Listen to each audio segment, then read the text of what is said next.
All rise. Veuillez vous lever. The International Criminal Court is now in session. L'audience de la Cour pénale internationale est ouverte. Please be seated. Veuillez vous asseoir.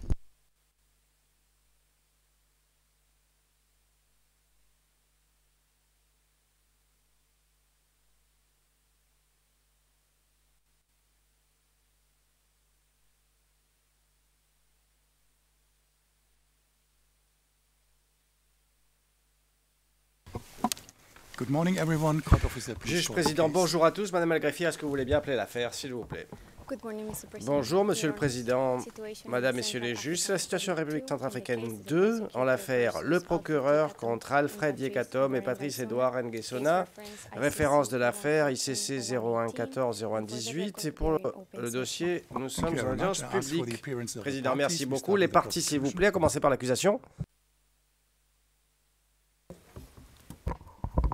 Bonjour, Monsieur le Président, Madame, Messieurs les juges.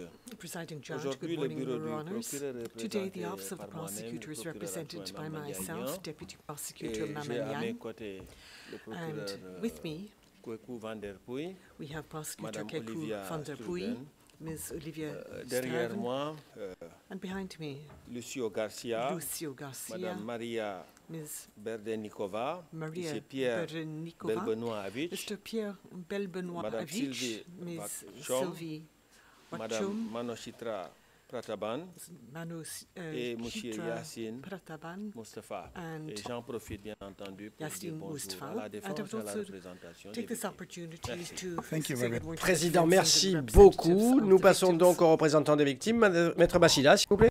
Good morning, Mr. President. Bonjour, Monsieur le Président, Madame, Messieurs les juges. Pour les victimes des autres crimes comparaissant aujourd'hui, Maître Elisabeth Ramavessan-Rantana, Maître Marie-Edith Douzima-Lawson, Maître Abdou Dangabo Moussa, Maître Yarefal, et au deuxième rang, l'autre banc des représentants légaux, Monsieur Innocent Mpoko, et puis les juristes qui nous ont aidés pendant le procès, Mouya Asso, Evelyne Ombeni, Enrique Carnero Rojo, Monsieur Alexis Larivière, Monsieur Orchalan Naransense, Madame Ejin Kim et moi-même, Paulina Massida. Président, oui, surtout ne vous oubliez pas vous-même. Vous avez raison. Maître Seproun à présent. Maître Seproun, bonjour, Monsieur le Président, Madame, Messieurs les juges. Les anciens enfants soldats sont représentés aujourd'hui par Amit Aminouche, Joseph Hakem Edongou et moi-même, Dimitro Seproun. Merci, Président. Merci beaucoup. La défense à présent. On commencera par la défense de Monsieur Yekatom. Maître Dimitri, s'il vous plaît. Bonjour, Monsieur le Président, Madame, Messieurs les juges. Bonjour à tous dans le prétoire. Monsieur Yekatom est présent ce matin derrière nous et il est représenté à droite par Maître Antaguissé, Sarah Bafadel, derrière moi Yousra Amkadam, Florent Pagès-Granier, Guillaume Suzuki et à l'extrême gauche Alexandra Baer, Sabrine Bessat, Léa Benoît et moi-même. Milan Dimitri. Président, merci beaucoup. La défense de M. Nguessona à présent. Maître Knops, bonjour. Monsieur le Président, Madame, Messieurs les juges, bonjour à tous dans le prétoire. M. Nguessona est représenté aujourd'hui par Marie-Hélène Prou, Alexandre Desdavid au deuxième.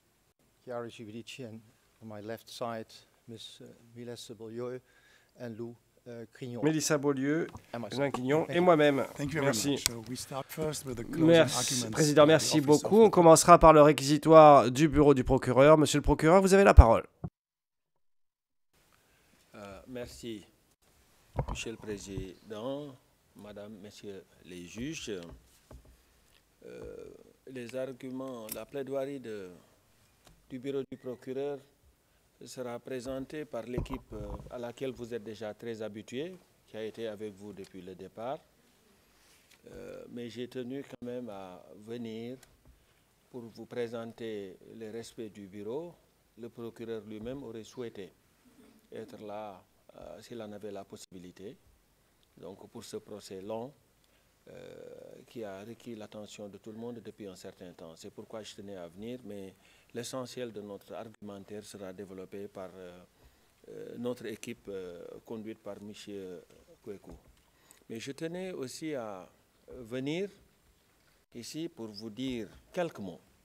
Monsieur le Président, Madame, Messieurs les juges, ce jour où nous présentons nos réquisitions finales dans le procès de Patrice Edouard Ngaïsona et Alfred Yakatom, qui pour nous est une date extrêmement importante pour la justice, et cette justice qui est attendue depuis si longtemps en République centrafricaine. Vous l'avez tous entendu que les roues de la justice tournent très lentement, mais ces roues, en fait, comme on l'a vécu aujourd'hui, cette roue tourne quand même. Et c'est peut-être long à venir, mais cela vient, et aujourd'hui, ce que nous vivons en est l'illustration. L'achèvement de ce procès est un grand succès. Pour cette institution, il confirme non seulement la détermination du bureau du procureur à lutter contre l'impunité en République centrafricaine, mais aussi, en fait, cette détermination, elle est partagée par la Cour dans toutes ses composantes. Je dis bien dans toutes ses composantes. Et donc cet achèvement démontre aussi notre engagement à rendre justice aux milliers de victimes des crimes de masse et des atrocités perpétrés en République centrafricaine depuis août 2012 dans le contexte de cette situation. Et je voudrais encore une fois dire ici que la décision qui a été prise par le bureau du procureur de clore les enquêtes après un certain nombre d'affaires identifiées et poursuivies, que cette décision n'a jamais été pour nous un abandon. Notre équipe, au contraire, s'est toujours engagée dans cette quête de vérité. Et il s'agit, en l'occurrence dans cette affaire, de crimes très graves qui ont causé des préjudices énormes à de nombreuses victimes et aux communautés en République centrafricaine. Et pour nous, l'impunité n'est pas une option. Elle l'est encore moins dans cette affaire, où les preuves présentées au cours de ce procès établissent la culpabilité des deux accusés pour les crimes qui leur ont été reprochés. Et cela, nous l'avons déjà largement développé dans nos conclusions écrites, dans notre mémoire de clôture, et vous allez également l'entendre à nouveau dans le résumé de ces preuves qui vous sera présenté. Monsieur le Président, Madame, Messieurs les juges, j'aimerais bien rappeler à nouveau le préambule du statut de Rome qui indique, et je cite, « Les crimes les plus graves qui préoccupent la communauté internationale dans son ensemble ne doivent pas rester impunis. » Fin de citation. Les crimes commis par les deux accusés doivent être punis et c'est le sens profond de cette affaire. Le renvoi de cette situation qui remonte déjà à plus de 10 ans reposait justement sur l'espoir d'obtenir justice pour des milliers de civils innocents dont la vie a été ruinée, déchirée par une violence inouïe et des atrocités d'une ampleur inimaginable. Malheureusement, la réalité est qu'aujourd'hui, pour beaucoup de ces victimes, les souffrances continuent. Les crimes poursuivis dans ce dossier sont en violation du statut de Rome, comme je l'ai indiqué tout à l'heure, et des normes et coutumes internationales bien établies en matière de droit des conflits armés. Ils transgressent les règles élémentaires de notre humanité et ils choquent les consciences. Et il faut que ceux qui en sont responsables rendent des comptes. Et bien entendu, il faut aussi que la voix des victimes soit entendue.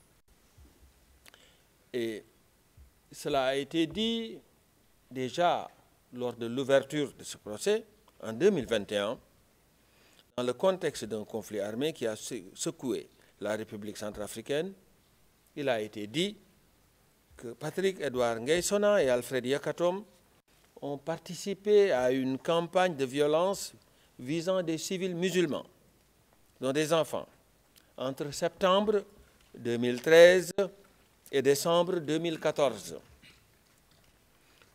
La Chambre dispose d'éléments de preuve qui prouvent, au-delà de tout doute raisonnable, que M. Nguesona a aidé et encouragé ou contribué de toute autre manière à cette campagne de violence anti-Balaka en ce qui concerne 31 chefs de crimes de guerre et de crimes contre l'humanité.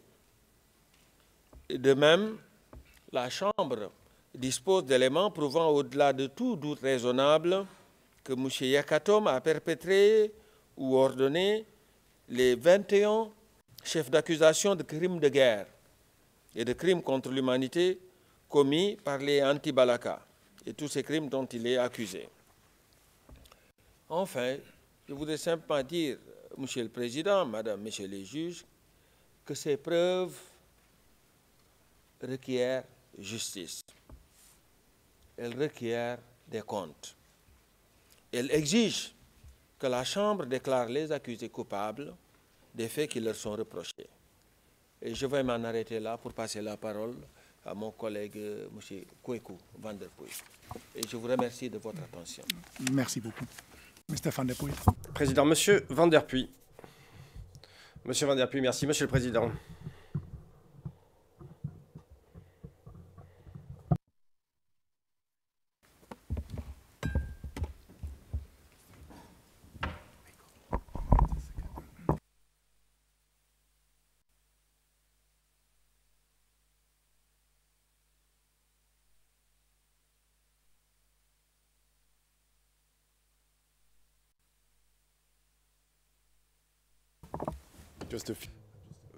Quelques ajustements logistiques, Monsieur le Président. Président, pas de problème. Lorsque vous serez prêt, vous pourrez commencer.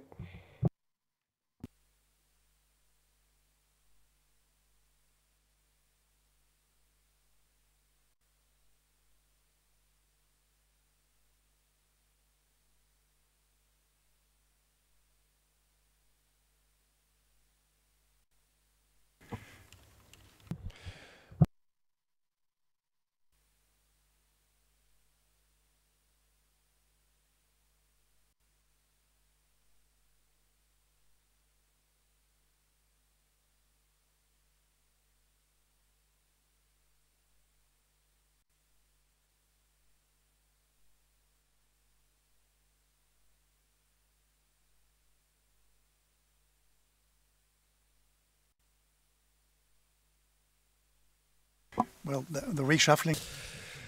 Président, bon, alors, la réorganisation semble avoir eu lieu. Vous pouvez donc commencer. Monsieur Van Der Puy, oui, j'avais une présentation. C'est pour ça, sur l'écran. Est-ce que ça a été chargé? Oui, ça y est?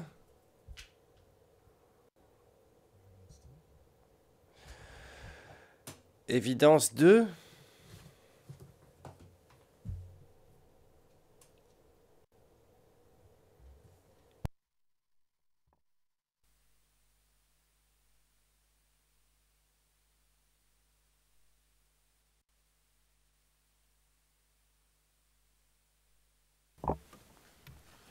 I think I'll get going and hope. Monsieur Van Der Puy, je crois que je vais commencer, puis en espérant que la présentation finisse par apparaître. Bien, d'abord, merci, Monsieur le procureur adjoint. Merci, Monsieur le Président.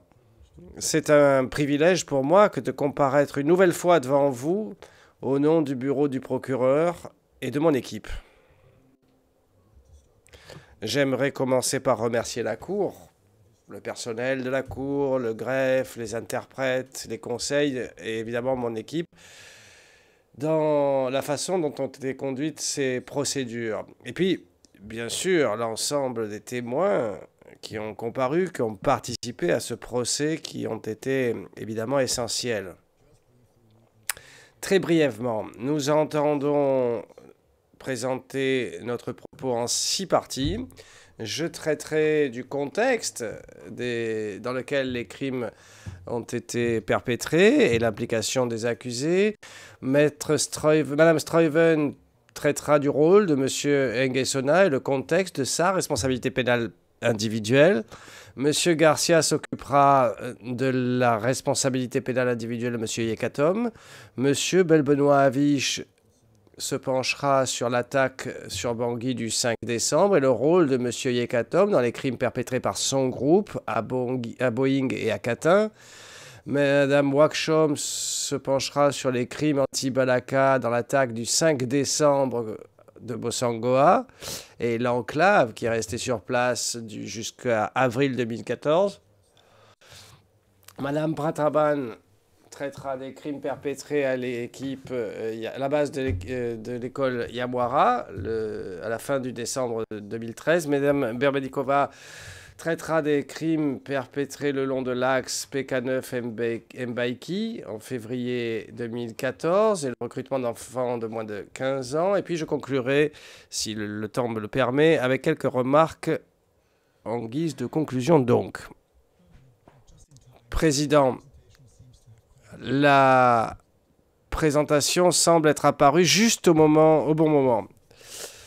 Bien, en février 2021, dans notre déclaration liminaire, Monsieur le Président, nous avions dit que l'accusation établirait la responsabilité des accusés pour les crimes dont ils sont accusés.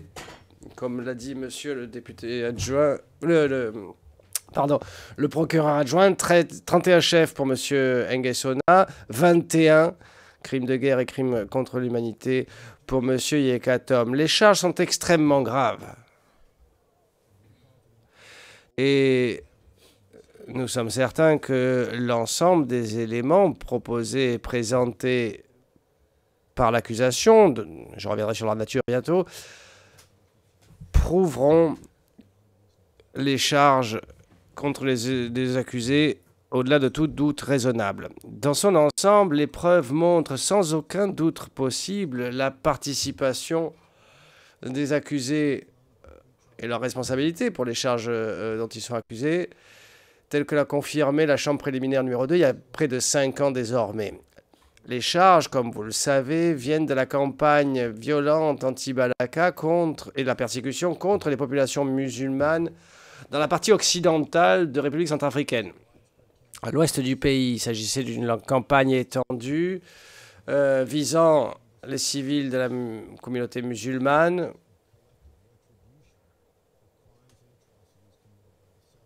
en représailles ensuite des crimes et atrocités perpétrés par la coalition Seleka. Ce procès n'est pas un référendum, pas plus qu'il n'accuse une partie plutôt que l'autre dans le conflit. Et ce procès n'est certainement pas un exercice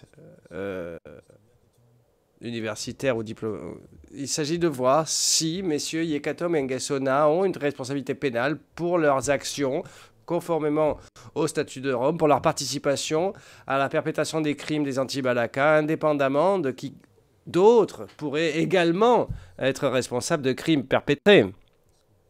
L'un n'exclut pas l'autre. Cette affaire traite de leur conduite, de leur comportement, et il s'agit d'établir la vérité prouvée par les éléments proposés et éprouvés devant cette cour pendant près de 4 ans.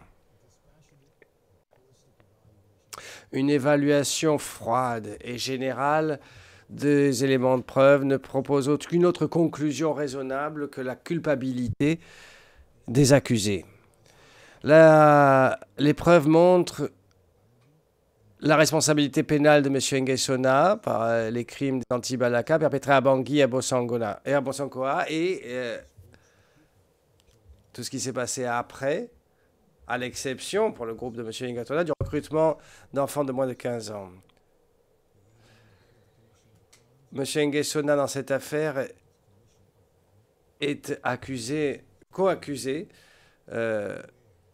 dans cette affaire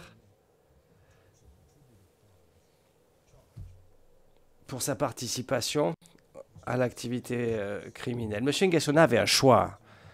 S'impliquer ou pas aux côtés des anti-Balaka dès le départ, s'impliquer ou pas dans les crimes qu'ils ont perpétrés.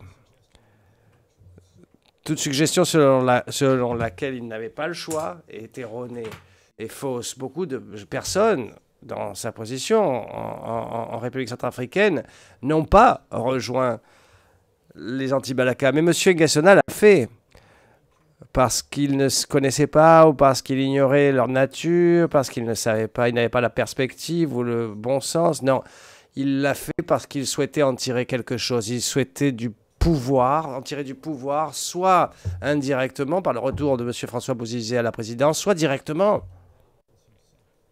en recherchant ce poste lui-même, une position dans le gouvernement de transition ou une direction lucrative, à SOCASP ou à l'NRK, des compagnies publiques. La preuve montre que M. Ngassona a choisi de diriger les anti-Balaka et qu'il avait les moyens de fuir comme tant d'autres, de partir. Il a pourtant choisi de partager la rhétorique de Bozizé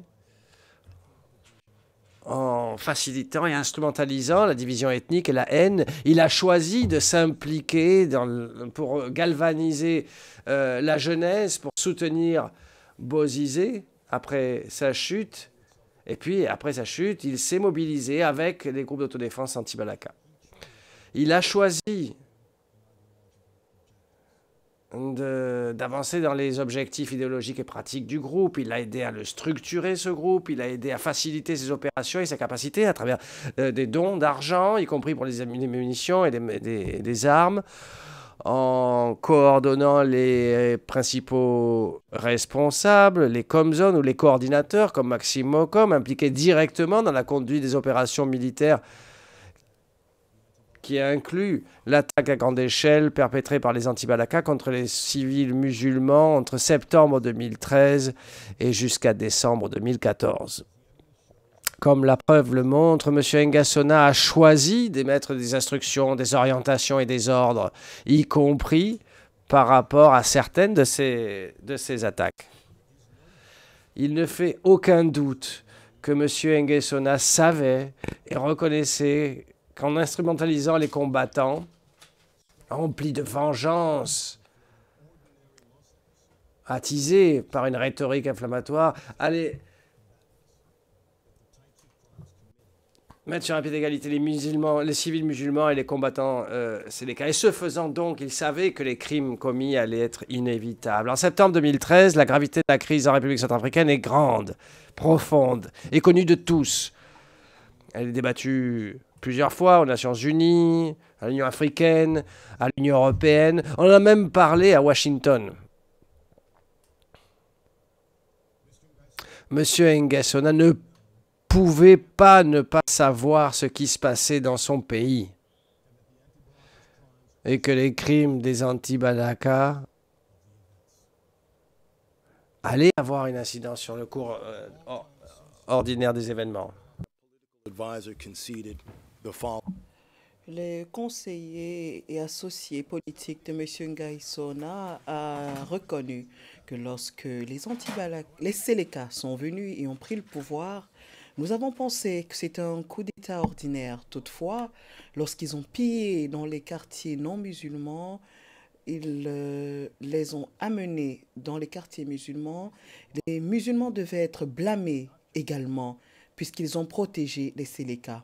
C'est pourquoi les musulmans, et pas seulement les Séléka, sont devenus des cibles des anti-Balaka.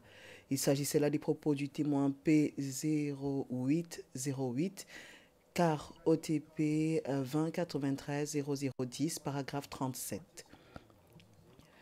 La contribution de M. Ngassona auprès de M. Bozizé, Bernard Mokom, Maxime Mokom et d'autres pour reprendre le pouvoir en République centrafricaine le 24 mars 2013. C'était un plan qui a impliqué des groupes d'individus pour combattre les Séléka qui étaient motivés premièrement par la revanche contre les musulmans dans l'ensemble, comme des étrangers, comme des soutiens des Séléka, comme des traîtres. C'était essentiellement là la politique organisationnelle des anti-Balaka. C'était une organisation criminelle parce que dans ces circonstances, il était certainement question de cibler les civils musulmans dans l'ouest de la Centrafrique sur la base de leurs convictions religieuses, leur affiliation nationale ou ethnique, parce qu'ils étaient perçus comme collectivement responsables, complices et soutiens des Séléka. Ce n'était pas un secret. Et il y avait un discours de haine contre les musulmans, une campagne de mésinformation. Bozizé, Lévi Akete, Steve Yambete, Froka et la coordination, les membres du KNK et autres faisaient tous partie du cercle de Bozizé. La Chambre a entendu leurs discours, lu leurs communications. Vous avez vu Ngaï Sona.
Et qu'on lui fasse suffisamment confiance pour qu'il ne dénonce pas aux autorités et qu'il le fasse suivre à un membre proche de la garde de Bozizé. La réponse, elle est claire.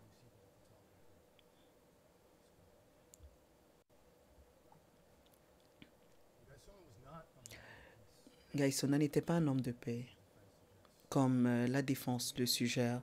C'est un chef des anti-Balaka bien avant janvier 2014 qu'il ne revienne à Bangui pour prendre le commandement. Il a contribué à la commission de crimes à ce titre. Passons maintenant à M. Yekatom. La responsabilité des crimes commis par les anti-Balaka à Boeing, Bangui, à PK9, à Mbaïki et dans la Lobaye est évidente. Sans doute raisonnable, il était responsable du recrutement d'enfants âgés de moins de 15 ans dans ce groupe. Yekatom, des membres de son groupe et leurs subordonnés ont participé à un plan commun pour la commission de crimes violents contre les civils musulmans dans ces zones. Dans l'idéologie poursuivie de leur politique organisationnelle et cause commune au sein des anti-Balaka. Comme d'autres groupes anti-Balaka, les éléments de Yekatom ont été motivés par la vengeance et une haine violente contre les musulmans. tout au minimum, M. Yekatom savait, comme tout le monde doté de bon sens, que mettre de tels individus à la suite de civils musulmans ne pouvait résulter qu'à cette violence. Comme les preuves le montrent, lui et ses commandants ont ordonné clairement le meurtre d'hommes et de femmes musulmans, des civils. Yekatom a mis en œuvre un plan commun en ordonnant la commission des crimes et avec son groupe, il a enrôlé et structuré des milliers d'éléments, 3000 d'après lui. Il les a déployés dans le cadre d'opérations, y compris dans des zones où les populations civiles musulmanes avaient déjà été rendues vulnérables après le départ, après que les Séléka aient fui des anti-Balaka. Il les a formés, il les a armés et bien sûr, il a mené ce groupe dans l'attaque généralisée des anti-Balaka. Et que ce soit de manière individuelle ou collective, sa participation a été majeure. Yekatom, avec crainte en tant que comme zone anti-Balaka, il était craint par les membres de son groupe. C'est un homme qui a tiré sur 3 de ces éléments, en tuant 2 d'entre eux. C'est un homme qui a reconnu à des comme zone que son groupe avait décapité un prisonnier à leur base de Yamara, à l'école Yamara. Et la suggestion que M. Yekatom était un avocat de la paix est vraiment très éloignée de la réalité. La réalité est que les preuves montrent, au-delà de tout doute raisonnable, la responsabilité de M. Yekatom, des crimes violents de son groupe, des crimes qui faisaient partie d'un plan organisationnel des anti-Balaka, des crimes qui ont été l'élément d'une attaque généralisée contre la population musulmane civile dans l'ouest de la République centrafricaine. Je vous parlerai de la politique. La politique qui sous-tendait l'attaque généralisée des anti-Balaka était claire. P0287 a relevé, je cite, « Parce que les anti-Balaka associaient les Séléka, les Soudanais, les Tchadiens et les étrangers, ils les regroupaient tous comme leur ennemi. Un ennemi, cet ennemi qui est devenu généralement des musulmans, car OTP 2115 0239 R01 A 0265 A 0266, paragraphe 132. C'est de cette manière que les éléments anti-Balaka sur le terrain s'exprimaient en leurs propres termes. Dans la séquence vidéo qui va suivre, vous allez remarquer Rodrigue Momokama, un des hommes de main de M. Yekatom, avec sa tenue usuelle, un long manteau avec une chemise jaune. Vous verrez également certains de ses commandants, Habib Beina, Junior Kepex. Musulmans, c'est le pays des Centrafricains. Nous demandons absolument pour quitter notre...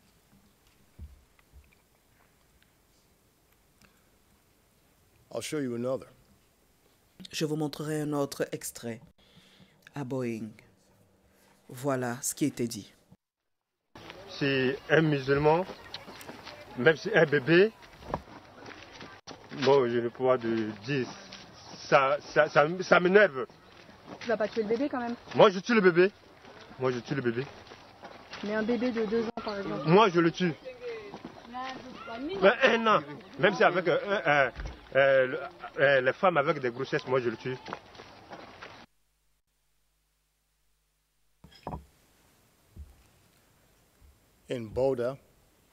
À Boda, un membre des anti-Balaka, Brice Kamba, était clair dans ses propos. le chrétien et le musulman habitent ensemble encore. C'est impossible, on ne peut pas. Même pour saluer comme ça, on ne peut pas. Ça c'est pourquoi? C'est pour moi. C'est pour tuer les musulmans. Pour tuer les musulmans. On prend comme ça et puis on se coupe ici. Tu veux tuer les musulmans ou quoi? Pardon, si les musulmans veulent partir, on n'a pas de problème avec eux. Et s'ils ne veulent pas partir, on va les tuer. Même les femmes des musulmans, ils sont tous méchants comme leur mari. Donc, qui était musulman, bébé, bébé musulman, le konoko le sar, on connaît ce babatu le sar.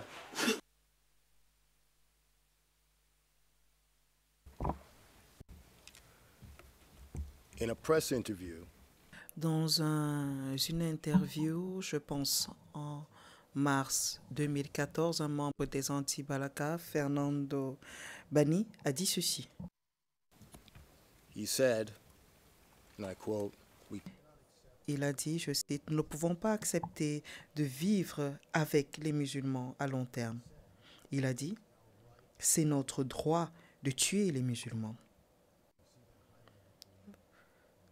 Cela est surligné dans la diapo qui s'affiche devant vous, car OTP de 0014633.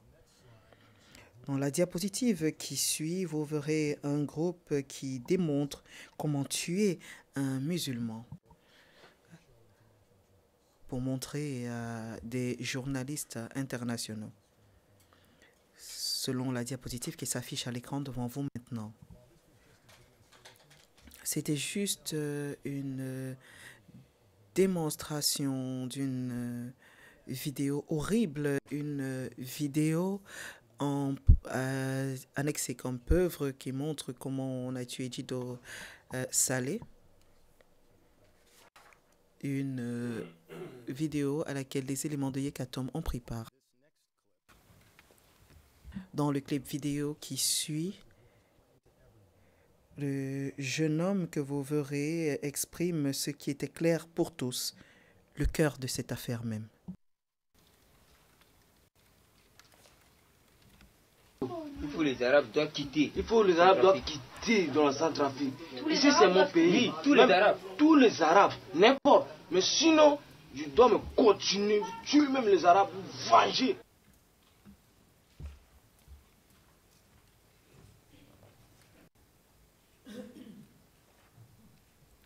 And then there's this. Ensuite, il y a ceci.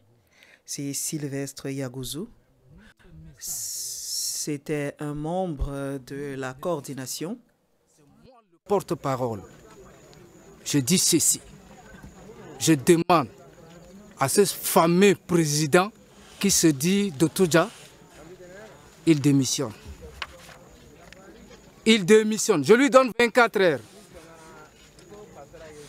24 heures, je dis bien, 24 heures qu'il démissionne.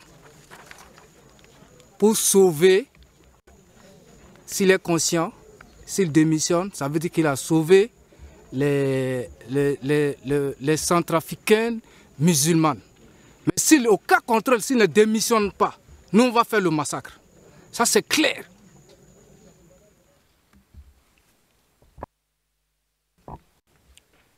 Clear indeed. Clair, effectivement. Ces propos et bien d'autres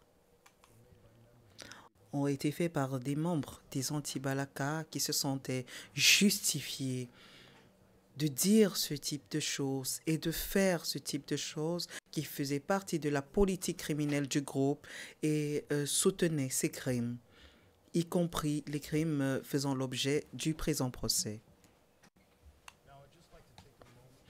Je voudrais prendre un moment pour traiter de la nature des éléments de preuve présentés.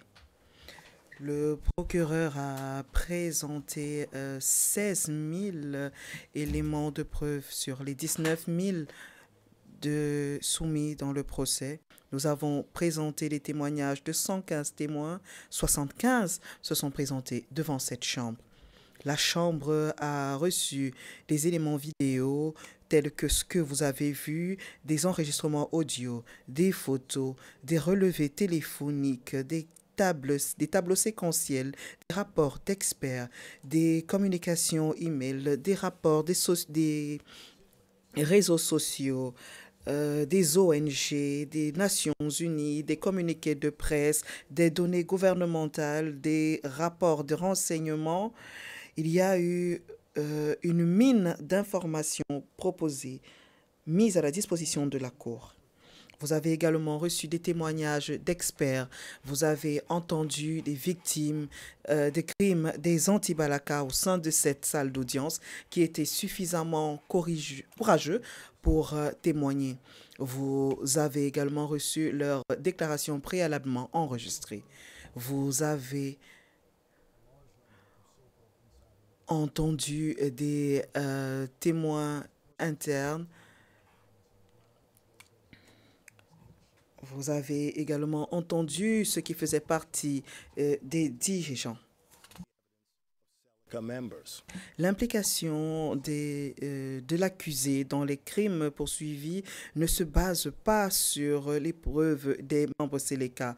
Aucun membre des Seleka n'a témoigné dans cette affaire.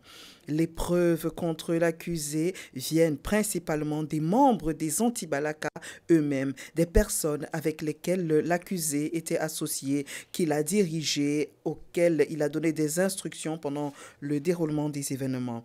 La défense conteste ces éléments de preuve des témoins internes et spécifiquement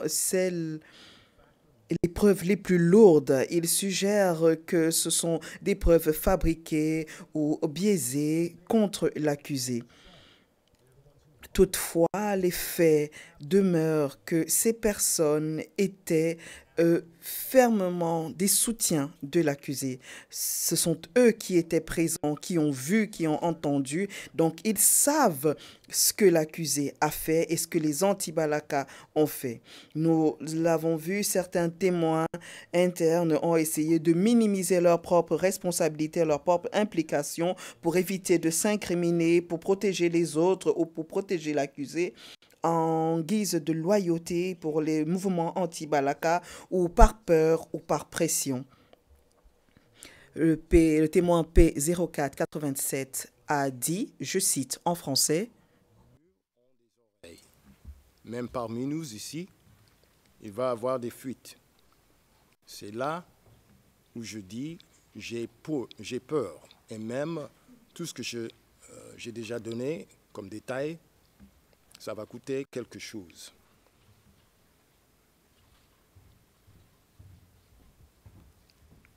Others, such as P1846. D'autres comme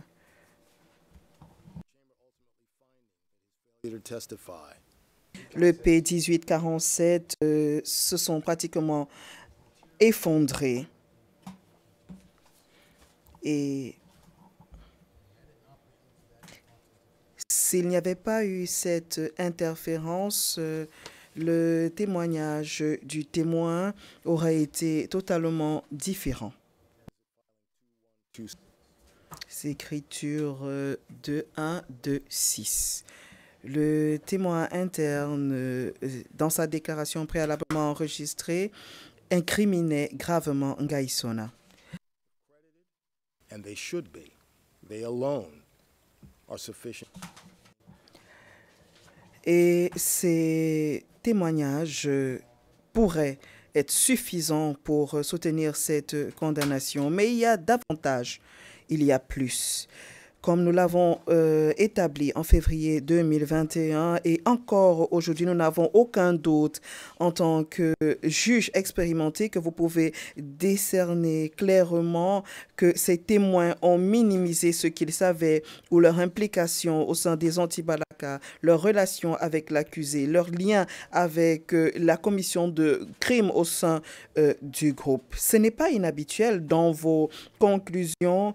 Je pense qu'il sera clair, suffisamment clair pour vous que l'élément de preuve dans son ensemble établit la culpabilité de l'accusé pour les crimes pour lesquels il est poursuivi au-delà de tout doute raisonnable. Pour revenir au contexte, La portée des preuves couvre la période partant de fin 2012 jusqu'en 2014. La Chambre préliminaire l'a confirmé. Les crimes pour lesquels ils sont poursuivis suite à l'attaque généralisée des anti-Balaka contre les populations civiles musulmanes dans l'ouest de la République centrafricaine au titre de l'article 7 entre septembre 2013 et décembre 2014. Ce sont dans des zones comme l'Ouam, Mambere-Kadei, la Lobaye, Wampende et Lombelampoko.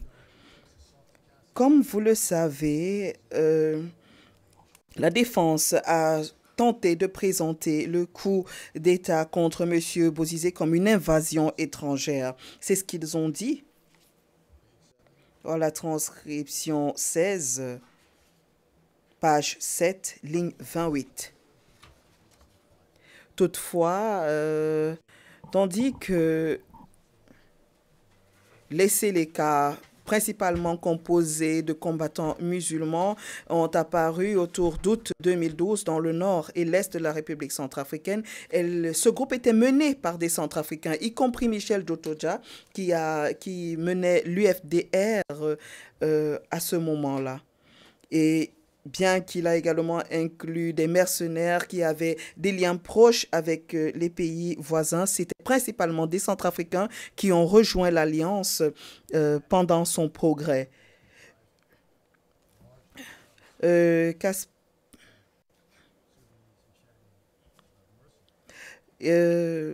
Casper Ager, le 26 avril 2021, a dit lorsque la question lui a été posée, serait-il exact de dire que les Séléka étaient composés principalement, mais pas exclusivement, de Soudanais et de Tchadiens, des mercenaires? Il a dit bien, si vous voulez parler de la majorité, je ne le dirai pas. Je pense plutôt que la majorité des Séléka étaient des Centrafricains du début à la fin.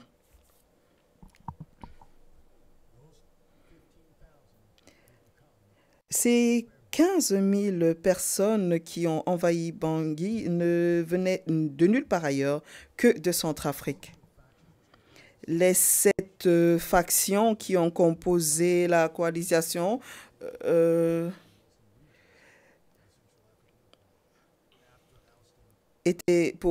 se sont opposés à Bozizé pour plusieurs raisons, y compris sa marginalisation des régions musulmanes en République centrafricaine après avoir déposé le président Ange-Félix Patassé en mars 2003. Les ex-libérateurs, des combattants qui se sont joints à lui pendant qu'il voulait réclamer le pouvoir après avoir chassé les Séléka, Konaté, Naïkosé, Dédane, Koudemon. Ce sont des noms que vous connaissez, vous les avez entendus. Il y a un des libérateurs qui est assis ici dans la salle d'audience, c'est Alfred Yekatom. Un autre, Maxime Mokom, n'est pas présent, mais vous avez entendu de nombreux éléments de preuve se rapportant en lui pendant cette affaire. Après que les Séléka aient pris le contrôle de Ndélé le 10 décembre 2012,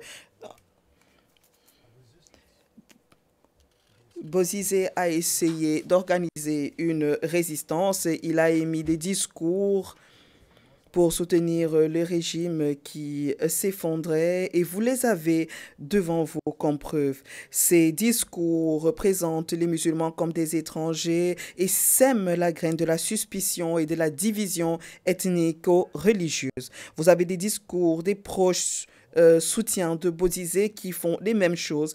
Vous avez les discours de Steve Yambété dont le groupe de milices jeunes était actif autour de Bangui en menaçant, en intimidant les musulmans à des barrages routiers improvisés. Vous avez Lévi Akete, un jeune milicien qui a été soutenu par Ngaïsona qui a fait de même. Il n'y a aucun doute que les discours qui ont été fournis pour et par Ngaïsona soutiennent cette cause et son influence sur les jeunes. Le rôle brutal des anti-Balaka en réaction aux Séléka n'est pas questionnable. Les membres venaient de divers groupes. y compris des groupes d'autodéfense préexistants. Ils étaient unis par leur haine contre les Séléka et par la violence, la dévastation qu'ils ont causée. Les anti-Balaka étaient des groupes clairement identifiables parce qu'ils cherchaient vengeance contre les Séléka et toute personne qui leur était associée ou qui semblait les soutenir, c'est-à-dire les musulmans. Ils étaient instrumentalisés par Bozizé dans un plan que lui et son cercle immédiat ont préparé pour récupérer le pouvoir.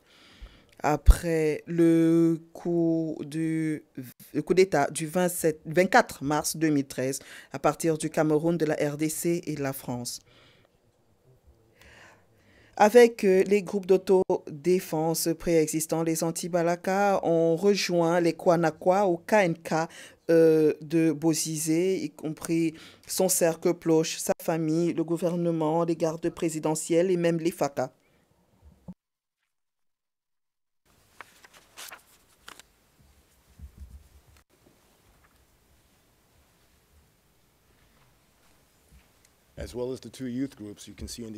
Ainsi que les deux groupes de jeunes que vous voyez s'afficher là.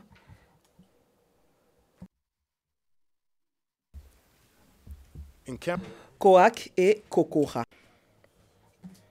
Au Cameroun, Bozizé et son cercle proche, les FACA, les gardes présidentiels, se sont organisés pour planifier son retour au pouvoir. Ils ont mis sur pied ce programme qu'ils devaient mettre en œuvre. Il y avait Bernard Mokom, M. Ngaïsona, Louis Oguéré, Lévi Yakete, Joachim Kokate, Steve Yambete. Il voulait mobiliser le soutien des jeunes en République centrafricaine et renforcer les compétences des anti-Balaka en termes militaires pour les opérations militaires. Et comme les éléments de preuve le montrent, Ngaïsona a facilité ses efforts. Il a donné des instructions, il a fourni de l'argent pour des armes, des munitions et il se gardait informé des développements sur le terrain à Bangui. Il a coordonné avec des personnes qui étaient présentes sur le terrain. Du côté de la République démocratique du Congo, plusieurs ex-libérateurs, y compris des loyalistes, se sont enfuis à Zongo après le 24 mars, après le coup d'État. Parmi eux, Maxime Mokom, qui était de facto le coordonnateur des anti-Balaka.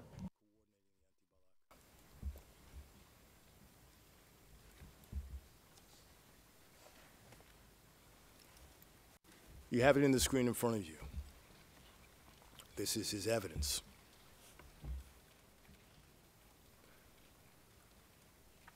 Parce que c'est Maxime Mokom qui était le coordinateur des opérations, qui était en perpétuel contact avec les Balaka.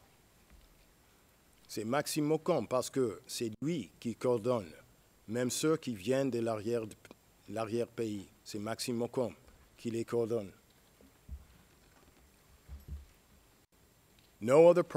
Aucun autre ne donnait des ordres. Ce n'était que lui, Maxime Mokom. C'est le seul qui coordonnait avant l'attaque du 5 décembre et après l'attaque aussi.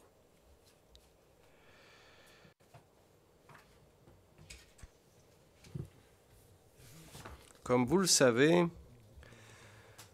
Mokom sera le coordinateur national anti-Balaka pour les opérations sous Ngaïsona et il est resté pratiquement tout au long de 2014. À Zongo, il y a également des membres de l'ancienne garde présidentielle de Bozizé, des loyalistes, des FACA, dont certains sont devenus des membres clés de la coordination nationale aussi.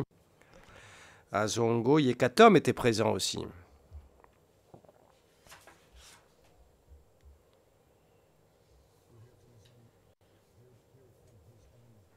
Vous l'avez entendu de sa propre bouche. Oui, quand il était venu, j'étais parti en banque pour aller prendre mon salaire et il m'avait arrêté et j'avais pris fuite pour traverser à Zongo. De l'autre côté, ex-Zaïre.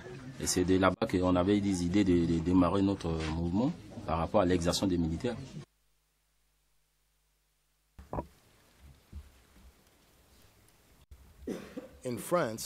En France, Bozizé a rassemblé son cercle le plus proche, parmi lesquels Nguesona, à fin juillet, début août 2013, quand il a créé le Front pour le retour à l'ordre constitutionnel en Centrafrique, le FROCA.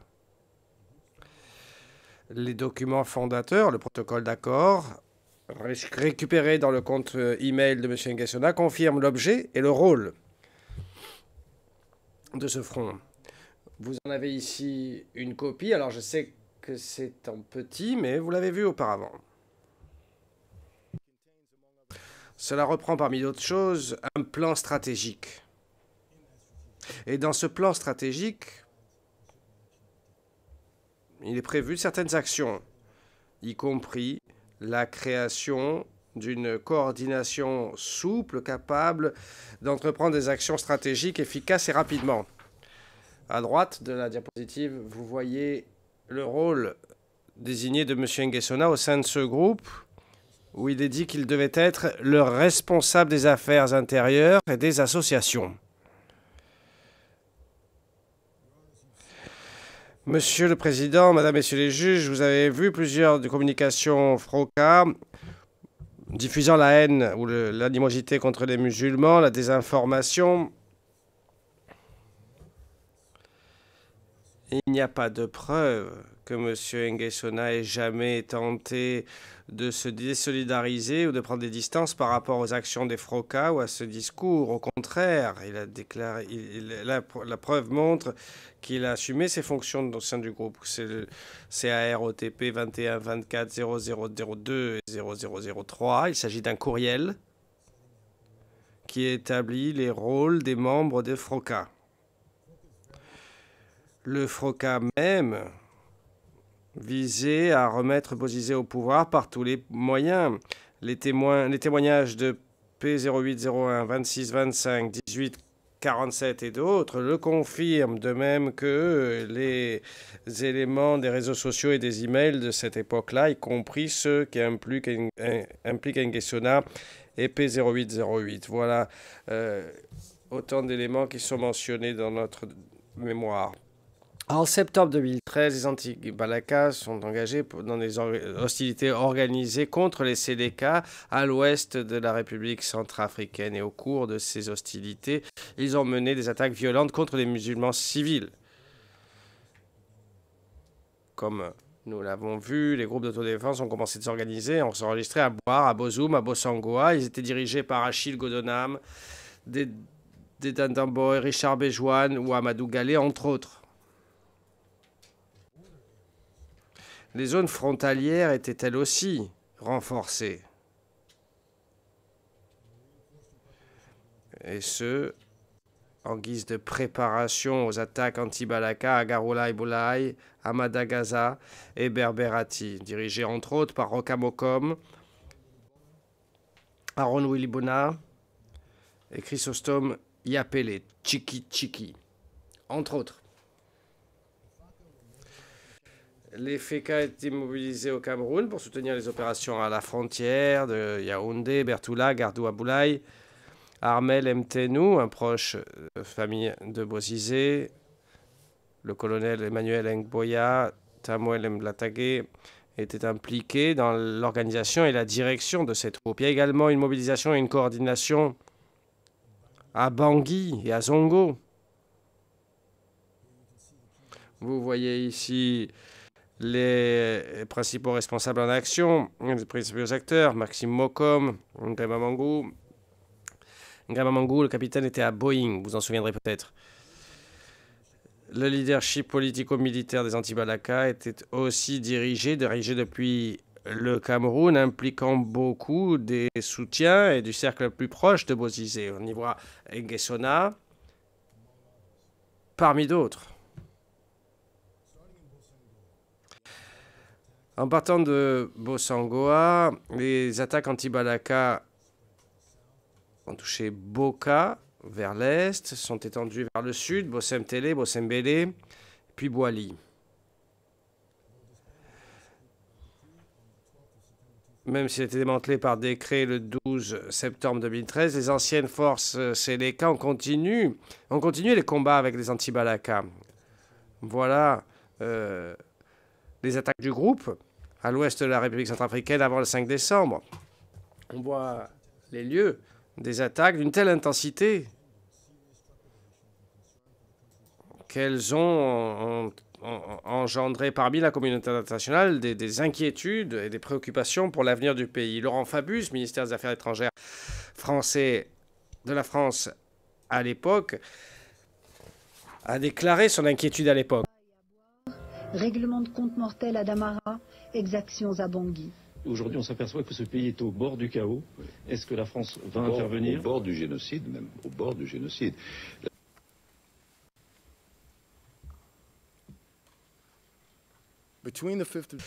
Entre le 5 décembre 2013 et le 14 janvier 2014, lorsqu'Nguessona est revenu à Bangui, en plus de l'attaque anti-Balaka sur Bangui et son attaque coordonnée à Bossangoa, les anti-Balaka ont également attaqué Beloko, opération qui impliquait M. Nguessona.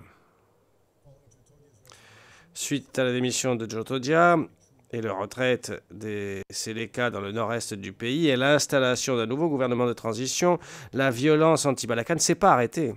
En fait, après le retour de M. Nguessona à Bangui, leur attaque contre les populations musulmanes à l'ouest de la République centrafricaine s'est même intensifiée. Et voici les lieux où ça avait lieu en bleu sur l'écran. Boda, Berberati, Gen, Karno, Yaloke, Gaga, Bosemtele, autant d'attaques, autant de villages attaqués. Le retrait des Seleka ont laissé les populations musulmanes sans protection et exposées à une violence sectaire croissante par les anti-Balaka. En plus, des provinces occidentales, les civils musulmans étaient ciblés à Bangui, Boeing, Bimbo et tout au long de l'axe PK9-Mbaki, contrôlé par le groupe de Yekatom. Le ciblage implique des attaques contre les populations civiles, des exécutions sommaires, des assassinats, des mutilations, tortures, traitements cruels, abus sexuels, agressions sexuelles, destruction de propriétés musulmanes, d'édifices religieux comme les mosquées, pillage quotidien des maisons des musulmans et de leurs magasins et de la persécution. En février 2014, presque tous les quartiers musulmans à Bangui, à l'exception de PK5, une enclave assiégés par les anti-Balaka, ont été vidés de leurs habitants. Les ONG luttaient ici et ailleurs, et on voit dans cette prochaine diapositive une vidéo qui montre Mbaki début 2014. Tammy's trying to persuade the priest to look after the people in his church. That's if they can even get them there. Without protection from peacekeepers, any Muslims caught passing through Christian areas will most likely be massacred. Is this case unique? No. We believe there may now be an estimated 22,000 people that are at risk, that are spread throughout that whole western and these are Muslims? Primarily, yeah.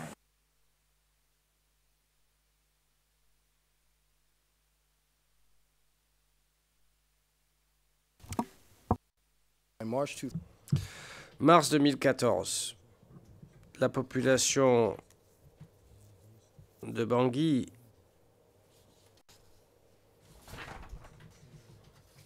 qui était de 120 000 s'est réduite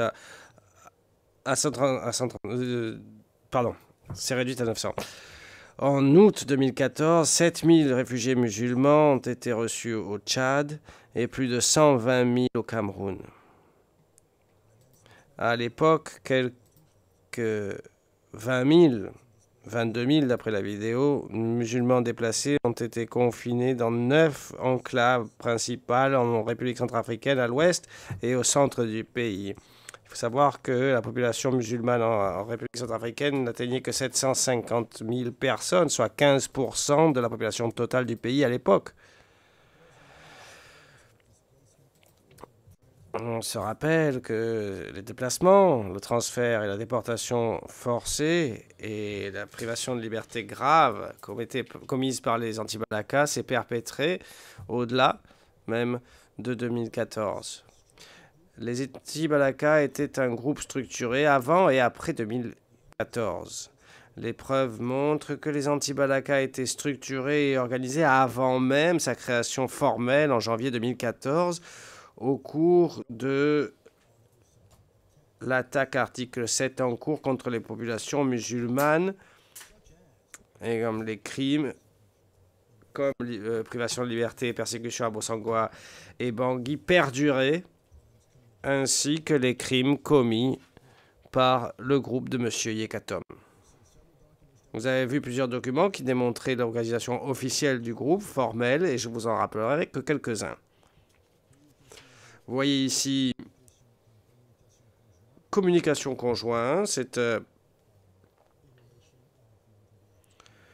le début de la coordination anti-Balaka. Vous voyez ici déclaration des combattants anti-Balaka qui présente une liste de plusieurs membres de la coordination anti-Balaka. On est en février 2014.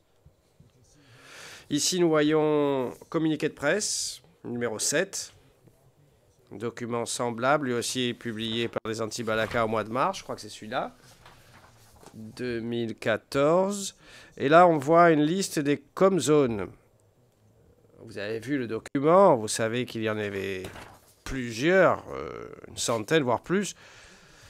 Avant janvier 2014,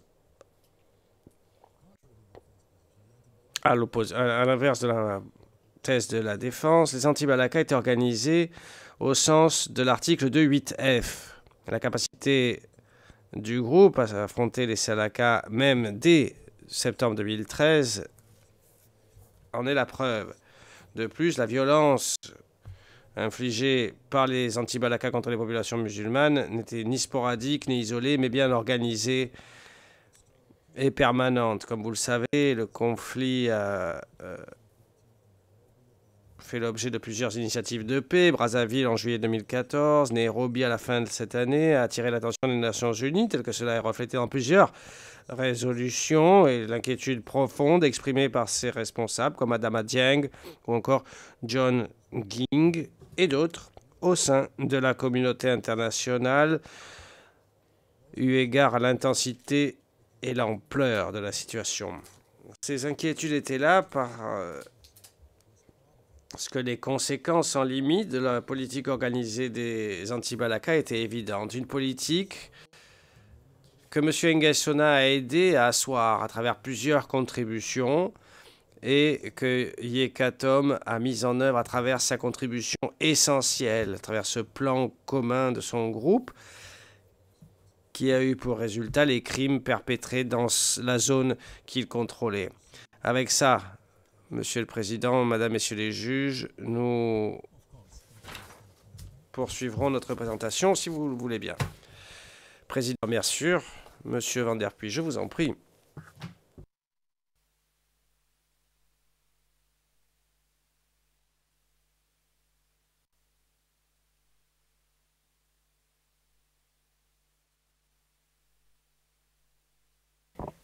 Your Honors. Madame Strayen, Monsieur le Président, Madame, Messieurs les juges, les preuves dans cette affaire prouvent, au-delà de tout raisonnable, que M. Nguessona est pénalement responsable des crimes anti-Balaka commis dans ses attaques à Bangui et Bossangoa le 5 décembre et leurs conséquences, y compris le long de l'axe PK5 Mbaiki. Les preuves montrent, que tout au long de ces événements tragiques de la crise centrafricaine, Nguessona a tenté de redonner le pouvoir à Bozizé, puis pour lui, par extension aussi. Les actions qu'il a prises pour atteindre cet objectif à l'époque étaient nombreuses, continues et variées. Je commencerai par noter 2 points. Premièrement, les éléments de preuve réfutent la position de la défense selon laquelle M. Nguessona n'était pas impliqué dans anti-Balaka avant son retour à Bangui. Il l'a été. Il était responsable. Deuxièmement, les preuves rejettent également la suggestion de la défense selon laquelle, qu'à son retour, M. Nguessona visait la paix. Au contraire, Il a empêché les forces internationales et un gouvernement de transition de mettre fin efficacement et effectivement à la violence anti-Balaka. Il les a trompés. Il a publiquement dénoncé leurs actions tout en promouvant les objectifs idéologiques des anti-Balaka, encourageant ses membres et justifiant leur conduite. Conscients de leurs crimes passés et c'est important, alors que leurs attaques continuaient d'avoir lieu. Les preuves sont claires. Du moment où le régime Bozizé s'est vu en danger, Nguessona a opté pour d'abord mobiliser, puis structurer, financer et équiper les anti-Balaka pour regagner le pouvoir. Nguessona était un homme aux moyens considérables en République centrafricaine. Il avait de l'influence, un homme d'affaires à succès, président de la Fédération nationale de football et ministre de la jeunesse. Il a utilisé sa position non pas pour la paix, mais pour mobiliser le soutien. Il a volontairement pris part à une rhétorique de désinformation et anti-musulmane disséminée par Bozizé et ses proches. Il a ensuite vu comment les anti-Balaka visaient les populations civiles musulmanes jusqu'à ce qu'elles soient parties. Nguessona comprenait et savait ce qu'il faisait. Il connaissait et comprenait la nature des conséquences prévisibles de ses nombreux agissements vis-à-vis des anti-Balaka. Il a contribué ainsi à la commission des crimes du groupe. Les contributions de Nguessona portent sur les éléments fondamentaux des crimes anti-Balaka.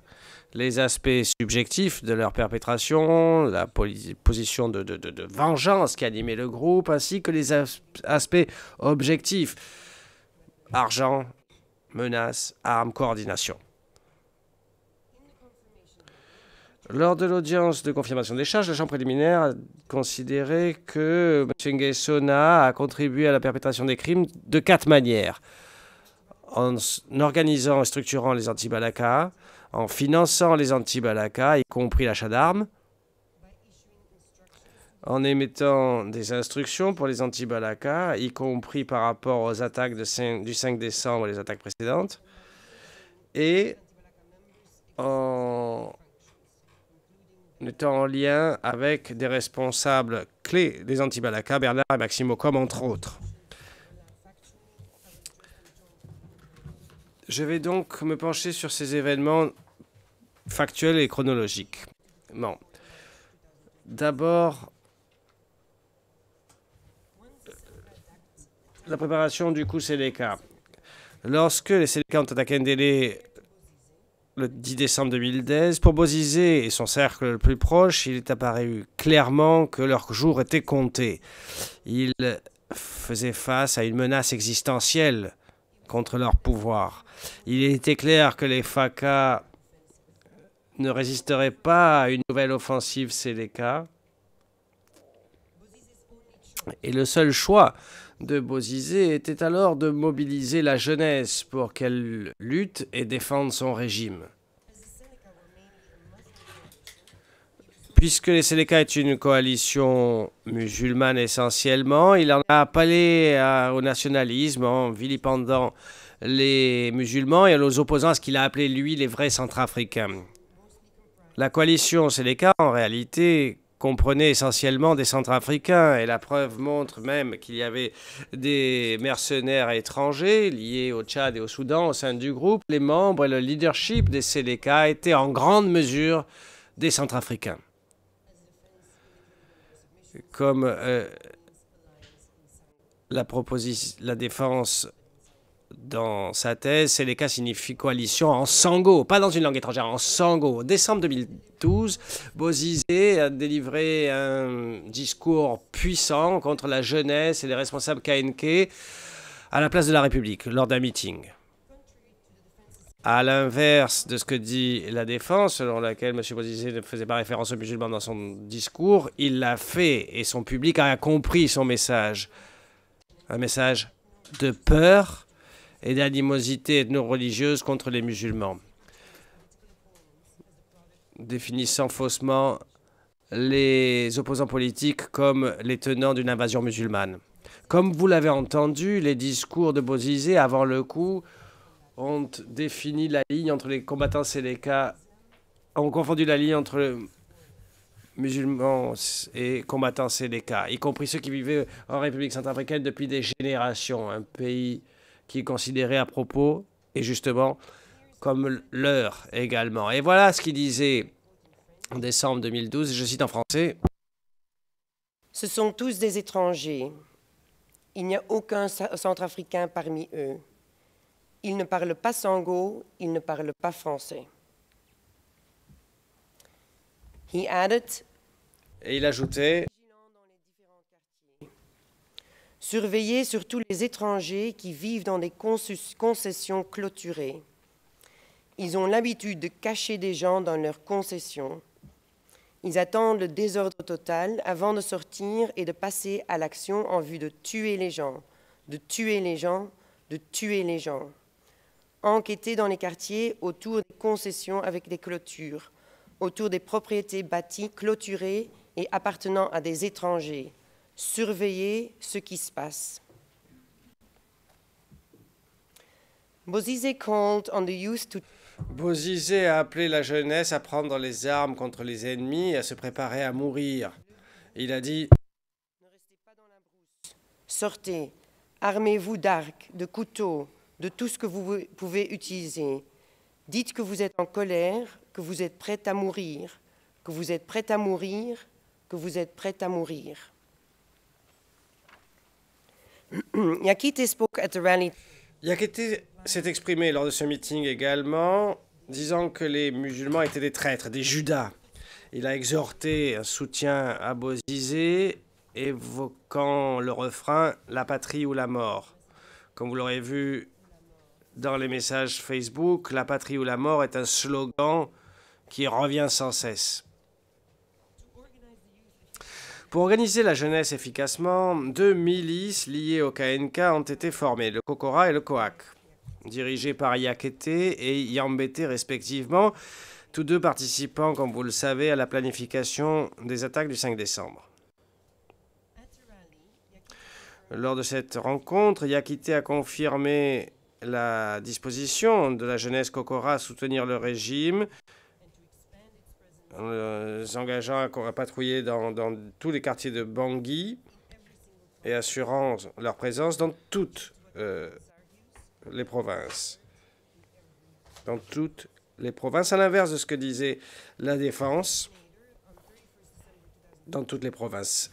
Plus tard, le 31 décembre 2013, Bozizé a répété ses discours, disant que la République centrafricaine était devenue 2 pays, l'une qui appartenait aux Janjaouides et l'autre aux vrais centrafricains. Mais il ne peut y avoir de confusion. À l'inverse de ce que dit la défense, la jeunesse n'était pas mobilisée pour manifester ou pour une résistance pacifique. Ils étaient rassemblés pour lutter. Comme l'a dit Yakité, je le cite en français. Nous demandons à la jeunesse centrafricaine de ne pas avoir peur. S'il faut mourir, alors il faut mourir pour votre pays, mourir pour la liberté, pour vos petits frères, mourir pour l'avenir de vos enfants, mourir pour l'avenir. Les jeunes étaient amenés à combattre les Séléka, mais les musulmans aussi, comme soutien, abri et complice de ceux-ci. Et Ngassona les a rejoints dans ces efforts. Le 4 janvier 2013, il a envoyé un message selon lequel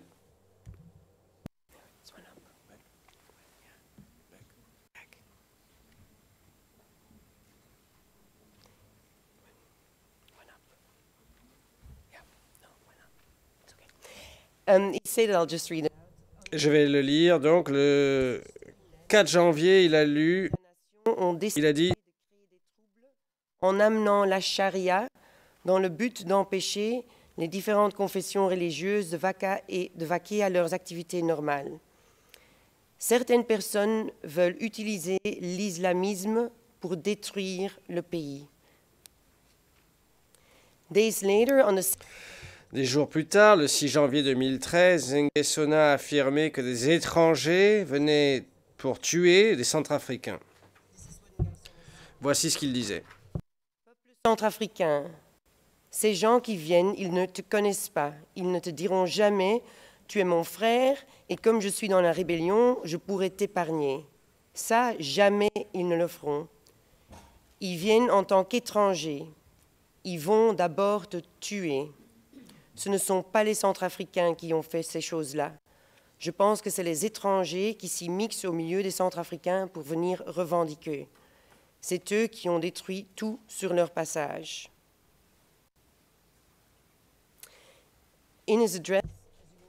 Dans ce discours, vous le verrez, Nguessona mentionne explicitement ses consultations avec des membres de Kokora, ce qui va à l'opposition de la défense, des suggestions de la défense qui dit qu'il n'avait rien à voir avec Kokora. Et je fais référence ici à CAROTP 21 35 33 92, ligne 22. Le discours était faux, celui que diffusait Nguessona, et il le savait. Et pourtant, il a continué.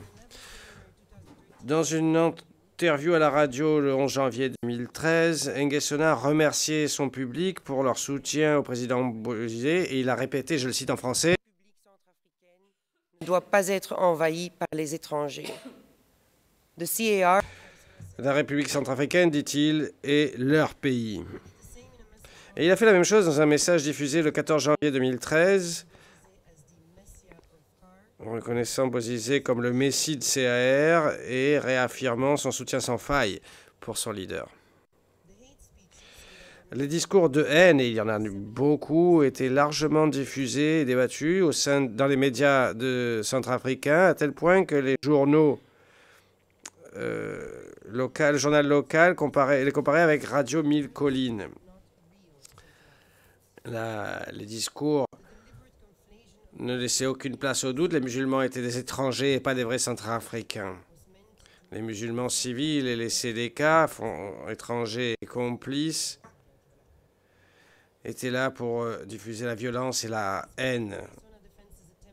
Et malgré la défense de M. Nguessona, qui a tenté de nous présenter ses discours comme pacifiques et légitimes, au moins 11 témoins ont confirmé que les discours de Bozizé, dont sont fait l'écho les membres de son cercle intime, y compris Nguessona, étaient non seulement visaient non seulement les CDK, mais également compris comme tous les musulmans, comme visant tous les musulmans, perçus comme soutien des CDK. Comme vous voyez dans les rapports MINUSCA et CHR, vers la fin,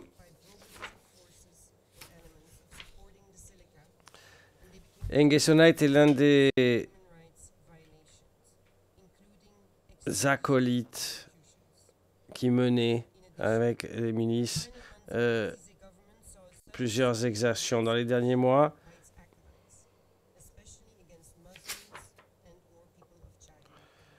Les exactions visaient l'ensemble des personnes d'origine tchadienne et musulmane. Et Nguessona était l'un de ses acolytes et suffisamment intelligent pour savoir que les discours auxquels il participait personnellement auraient cet effet. L'effet serait des violations fondamentales des droits humains contre les populations musulmanes. Les preuves que vous avez sous les yeux montrent qu'il l'a bien fait. Les milices, étroitement liées au KNK et à Bozizé, Kokora et Coac entre elles, armées de machettes, d'AK-47, ont érigé des barricades et des points de contrôle à Bangui, à Bimbo, y compris dans le fief Nguessona Boirabe. Leur objectif de défendre le régime Bozizé inclut non seulement d'arrêter les CDK, mais également de cibler les soutiens de ceux-ci, ou perçus comme tels. Les milices de jeunes à Bangui menaient une chasse aux sorcières ouverte et notoire. Dans certains cas, ils ont arrêté des musulmans dont certains n'ont jamais été revus et leurs actions étaient largement couvertes dans les médias locaux à l'époque. Leur conduite était une introduction de ce que feraient les anti-Balaka une fois bien établis avec l'aide de M. Nguessona. Président, je pense qu'il serait bon de prendre une pause maintenant. Pause jusqu'à 11h30.